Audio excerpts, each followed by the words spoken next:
Rreth 24 ton misër i importuar nga Greqia i destinuar për ushqim kafshësh është bllokuar në pikën kufitare të qafë botës në Sarand pas kontrollave të kryera nga Autoriteti Kombëtar i Ushqimit. Analizat kanë treguar praninë e një niveli të lartë të aflatoksinës B1, ndërsa AKU ka bllokuar të gjithë sasinë e misrit dhe ka nisur procedurat për azgjësimin e saj. Pak ditë më parë edhe në Shkodër u konstatua një sasi misri me aflatoksin që kishte hyrë nga Serbia përmes pikës së Hanit të Hotit. Në vijim të verifikimeve është konstatuar se subjekti ka administruar rreth 104 ton misër rifugjo të importuara në periudhën nëntor-dhjetor të vitit 2025.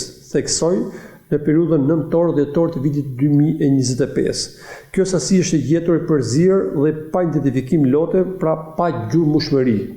Në momentin e verifikimit fizik nga trupa inspektuese e Drejtorisë Rajonale të Autoritetit Kombëtar të Ushqimit Shkodër, në datën 4 mars të vitit 2026 janë konstatuar vetëm 9.5 ton në gjendje pra misër rifugjo, duke krijuar dyshime për lëvizje të paligjshme të produktit. Misri ishte për përdorim në pulari, por kryeinspektori Dashnor Sula shpjegoi se nuk ka rrezik për konsumatorët. Duhet të theksoj qartë se rasti lidhet me ushqim për kafshët dhe jo drejt për drejt produktin final për konsum për qytetarët. Deri në këtë fazë nuk ka evidencë të konfirmuar për rrezik të drejt për drejt nga vezët. Për rastin kanë nisur hetimet edhe nga Prokuroria e Shkodrës. Inspektorati i përgjithshëm njoftoi se sasia e gjetur me misër do të azgjësohet, ndërsa subjekti importues është gjobitur, po ashtu janë dërguar për verifikim disiplinor 10 inspektor.